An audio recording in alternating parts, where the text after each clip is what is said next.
मुसलमानों का नाम लेकर हिंदुओं के एक तरफ करने की कोशिश करते हो, शर्म नहीं आती आपको? एक हमारे बैरिस्टर साहब जाकर मुसलमानों की बात करते तो आपके पेट में दर्द हो जाता है। आपने आजम खान का नाम लिया, आपने नाम लिया मुख्तार अंसारी का, आपने नाम ले लिया अतीक का, आपने नाम ले लिया जनाब इमरान मसूद का। इन लोगों के तो नाम लिया आपने, क्यों? ताकि हिंदू भाई एक तरफ हो जाए। इन लोगों का नाम लिया। इनसे बड़ा क्रिमिनल कौन? विकास दुबे। 8 पुलिस वालों को, एक डीएसपी रैंक के पुलिस वालों को मौत की घाट उतारने वाला कानपुर का, उसका नाम क्यों नहीं लिया आपने? नाबालिग बच्ची का रेप करके उसके बाप को हत्या करने वाला कौन? जनाब वहां का एक बहुत बड़ा विधायक उन्नाव का, उसका नाम क्यों नहीं लिया आपने? लखीमपुर के अंदर गरीबों को गाड़ी चलाकर मारने वाला होम मिनिस्टर के बेटे का नाम क्यों नहीं लिया? हिंदू मुसलमान करो, कौन नाम ले रहे? एक बड़ी पार्टी का एक बड़ा सदर अध्यक्ष जी, शर्म आनी चाहिए आपको। हिंदू मुसलमान दलित और आदिवासी करते हुए राजनीति है। आप अपने अच्छे चीजों को गिनाइए और कहिए कि हमने ये किया, हम ये करेंगे। नहीं, देखो निजाम आ जाएगा। निजाम का मतलब शरीयत आ जाएगी। निजाम मतलब नून से जनाब ये नाम लिया गया, नून से फलां, जेड से आजम खान, आई से इमरान मसूद और जनाब इसी तरीके से नून से नसीम सिद्दीकी, इस तरह का नाम लिया गया। कौन? गृह मंत्री जी। शर्म आनी चाहिए। बच्चों की तरह सोच रखते हैं आप एक तबके के होम मिनिस्टर नहीं है, भारत के मुसलमानों के भी होम मिनिस्टर है, भारत के दलितों के भी होम मिनिस्टर है, आप सबके होम मिनिस्टर है। अगर राम लल्ला बन रहा है वहां पर तो आप भी जानते हैं कि आपकी दादागिरी है वहां पर। कोर्ट के जरिए से, कानूनी एतबार से जो फैसला हुआ दुनिया ने देखा और आपको कार्रवाई करना चाहिए बुल्लूभाई ऐप पर, इससे पहले सुल्ली डील पर, इन पर आपने कानूनी कार्रवाई नहीं की। बेटियों की तस्वीर दी गई, 1 जनवरी को फोटो आ जाता है औरतों के मोबाइल पर कि डील ऑफ द डे उसकी तस्वीर होती है। शर्म की बात है। एफआईआर तकरीबन 6-7 महीना पहले दिया गया लेकिन कोई कार्रवाई नहीं हुई। अभी ये 5-6 रोज के अंदर मुंबई पुलिस ने वो कामयाबी हासिल की कि नाम किसी और का था। 21 साल का बच्चा उस ऐप को चला रहा है। इस जहन को आईटी सेल में इस्तेमाल होना चाहिए ना, इंफॉर्मेशन ऑफ टेक्नोलॉजी में नहीं इस्तेमाल हुआ। धर्म के नाम पर उग्र फैलाने के लिए इस्तेमाल किया गया। बड़े ताज्जुब की, बड़े शर्म की बात। आओ इस्लाम के प्लेटफॉर्म में किसी की इज्जत, किसी की आबरू नीलाम करने की परमिशन नहीं है। प्रोफेट मोहम्मद रसूलुल्लाह के पास पूरी ताकत थी मेरे मुसलमानों, काबतुल्लाह फतह करने के लिए चले थे। सहाबाए किराम ने कहा कि मेरे ए अल्लाह के नबी, आज तो इजाजत दीजिए ना, आज हम मक्कतुल मुकर्रमा में ये जितनी भी औरतें हैं कुफ्फार और मुशरिकीन के, आज हम इनको अपना बांदी बनाएंगे और जो मर्द हैं, नौजवान हैं, उनके सर को काट देंगे। प्रोफेट मोहम्मद ने क्या कहा कि नहीं, नॉट अलाउड टू डू, नहीं कर सकते। मैं आखिरी नबी हूँ, मैं रहमतुल लिल आलमीन हूँ। जाओ दुनिया के अंदर तुम जा रहे हो काबतुल्लाह को फतह करने, में भी साथ में रहूंगा, लेकिन जाओ किसी की इज्जत, वहां की बेटियों से ये कहना कि काबा के मक्का, शहर मक्का के बेटियों घबराना मत, तुमको आज यतीम नहीं बनाया जाएगा। काबतुल्लाह के उस मक्कतुल मुकर्रमा, उस शहर मक्का की औरतों से कहना कि आज तुमको बेवा नहीं बनाया जाएगा। शहर मक्का की बहन से कहना कि आज तुम्हारे आंचल को कोई उठाकर फेंकने के लिए नहीं आया है, बल्कि तुम्हारे सर पर दुपट्टा रखने के लिए मोहम्मद इब्न अब्दुल्ला आया है। जाओ सारे बच्चों से कह दो कि बच्चों, शहर मक्का के बच्चों, तुम्हें यतीम मिस्कीन नहीं बनाया जाएगा। क्यों? You are mankind of the world, तुम आदम की औलाद हो, तुम भी इंसान हो, मैं भी इंसान हूं। अबू सुफियान जो ईमान नहीं लाए थे, आप अलैहिस्सलाम ने यहां तक कह दिया कि अबू सुफियान के घर में जो भी पना ले मैं उसको भी अमन दे दूंगा, मैं किसी के साथ गलत बर्ताव नहीं करूंगा। मानवता इसको बोलते हैं, सम्मान इसको बोलते हैं। सन 2021 में सिर्फ information of technology, social media पर कानून तो बनाया, डेवलप नहीं हुआ कि जनाब सोशल मीडिया आएगा तो अच्छा होगा, लेकिन जब इसका गलत इस्तेमाल होता है तो आप उन गलत इस्तेमाल करने वालों के हाथ में हथकड़ी क्यों नहीं लगाते? ये सवाल करता है भारत के सारे लोग जिनकी प्राइवेसी खतरे में है।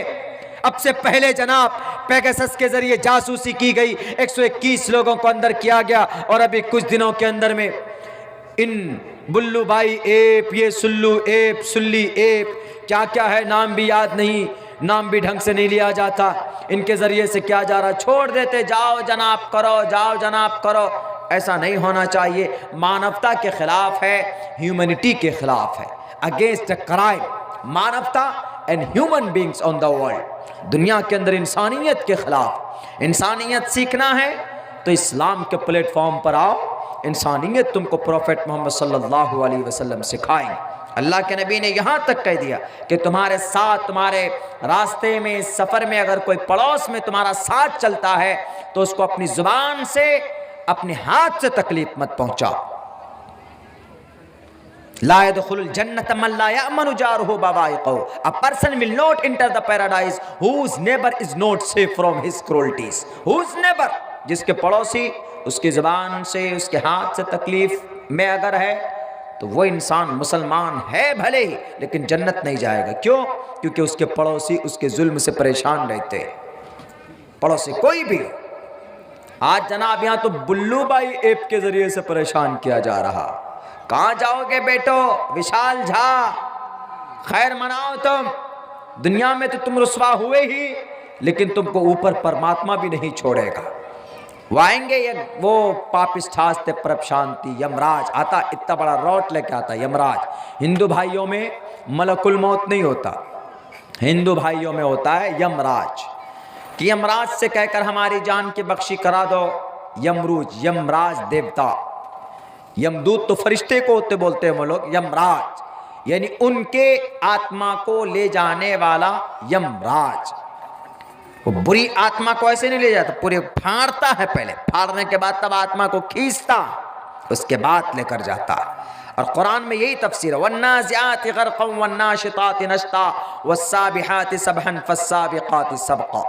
कुरान करीम के अंदर ये तफसीर है कि भाई जो बुरी रूह होती है तो उसको बहुत परेशानी और दिक्कत होती है जिस वक्त तो उसकी मौत होती है। जो अच्छे लोग होते हैं बहुत आसानी के साथ वो इस दुनिया से चले जाते हैं, उनकी रूह को कब्ज़ कर लिया जाता। इसीलिए उनको ये समझना चाहिए कि दुनिया में तुम नहीं रहोगे, मरोगे। अविक्तम विक्ति मा पन्यम मन्यंति माम अबुद्धमा परम भाव मजानंतो ममा वियमानुत्तमम। मौत तो आएगी, इसीलिए मौत को सामने रखकर खुसूसन हम मुसलमानों को आखिरत की, मरने के बाद की ज़िंदगी जो हम लोगों के लिए है मेरे भाई, उसकी तैयारी करनी चाहिए। 11:30 भी बज चुके हैं और पूरा पिंडाल भी तकरीबन सोने का फ़ैसला कर चुका है। और आप लोग भी सोच रहे हैं कि मौलाना अब्दुल्ला इतने दूर से आए तो कम से कम क्यों दिल तोड़े बेचारे। दिल से तो यही सोच रहे होंगे कि मौलाना जल्दी अपनी बात ख़त्म करे तो जाके सोए। ये अच्छा निज़ाम है आप लोगों के यहाँ कि 12 बजे से पहले प्रोग्राम ख़त्म कर देते हैं। मैं बहुत खुश हूँ। मैं हमारे यहाँ और कई जगह हमने देखा फजर की अजान हो जाती, इधर तकरीर जा रही, लोग पूरे खाना पीना लेकर, कंबल उम्बल लेकर जाते। अब पता 2-3 आदमी एक साथ जाते कि चलो जलसा सुनने जाना, चले गए। 2-3 बैठे हैं ना, उनमें से किसी एक को नींद आती है तो वो सो जाता है। 2 सुनते हैं जलसा, फिर 1 घंटे बाद उसको उठा देते, उसको बिठा देते, फिर एक और सो जाता है। यानी बारी बारी तकरीर भी सुनते और सोते भी है। ऐसा वैसी तकरीर से क्या फ़ायदा? मैं इसके कायल नहीं। ये बेहतर है 12 बजे से पहले तकरीर कंप्लीट, जलसा कंप्लीट हुआ, आराम से सोइए, फजर की नमाज उठकर पढ़िए, नींद भी पूरी, दिन की बात भी हो गई। वो क्या एकदम पूरी पूरी रात, 12 बजे के बाद तो आदमी का 12 बज जाता है। जो तकरीर करने वाला तो उसको पता नहीं चलता है कि वो क्या बोल रहा है। कभी चाय पी के तकरीर करते हैं, कभी कुछ तकरीर करते हैं। वाक़अतन नींद जो है ये इंसान की एक बहुत ज़रूरत है ख़ास। अब नींद को कब तक वो कीजिएगा? ड्राइवर वगैरह भी है ना, देखिएगा कि 2 बजे के बाद 3 बजे के बाद उमूमन गाड़ी नहीं चलाता, रोक देगा। क्यों? 2 बजे के बाद तो नींद पर काबू करना मुश्किल हो जाता है। और कुछ लोग होते हैं जिनको आदत होती, हम लोग भी गाड़ी कभी चलाते हैं, ड्राइव करते हैं, तो भाई 12 बजे से पहले सो जाएंगे तो ही गाड़ी चला पाएंगे, नहीं 2:30-3 बजे के बाद गाड़ी नहीं चला सकते। कहीं ना कहीं रोक कर गाड़ी सोना पड़ेगा आधा घंटा, नहीं तो गाड़ी सड़कों पर नहीं होती, फिर कहीं और जाकर घुस जाती है गाड़ी, आँख बंद होती है। इसीलिए बहुत अच्छा निज़ाम है। मैं तो मिसाल दिया करता हूँ आपके इस बंगाल के इस एरिया का कि भैया प्रोग्राम करो तो वैसा ही करो, उन्हीं लोगों की तरह करो। हमारे यहाँ उधर जाएंगे 52 50 2 52 50 5 55। 1-2 दिन के जलसे में मैंने देखा कि 55 वक्ता मुकर्रिर हमने खुद गिना था। हमको उसमें टाइम मिला था जनाब 25 मिनट का वक्त मिला था तकरीर के लिए। अब बताइए क्या है भाई, इतनी को लेके आ गए, बिल्कुल चौपाल बना दिया, एकदम गाय बैल भैंस का मार्केट लगा दिया। उलमाए किराम को बुलाकर आइए आप 5 मिनट कीजिए, आइए आप 3 मिनट कीजिए, आइए आप 2 मिनट कीजिए, वो खुतबा देंगे, बात ख़त्म हो जाएगी। अरे भाई 2-3 को बुलाइए, इत्मीनान से बात करेंगे, इत्मीनान से आप लोग भी सुनेंगे। और आधी रात कीजिए, आधी रात सोइए। शरीयत में नहीं, बहुत अच्छा है ये। मैं मिसाल दिया करता हूँ, आप लोग अक्लमंद लोग, मैं उड़ीसा वगैरह में भी ऐसा होता है। वो हमारे उधर हैं थोड़ा, हमारे कटिहार साइड है, पूर्णिया साइड है, हमारे अररिया साइड है, किशनगंज साइड है, वो चले जाइए नरपतगंज फोरबिसगंज की तरफ, वो कुछ ज़्यादा ही शौकीन है जलसों के जनाब। सोएंगे मौलाना, आप तकरीर करो, सोएंगे, सुनेंगे भी, ज़बरदस्ती आंखें से फाड़ फाड़ के सुनते हैं। मेरे कैफ अल्लाह तबारक व तआला से दुआ करते हैं कि जो भी बातें कही गई सुनी गई, अल्लाह तबारक व तआला 100% अमल की तौफीक अता फरमाए। अस्सलामु अलैकुम व रहमतुल्लाहि व बरकातहू।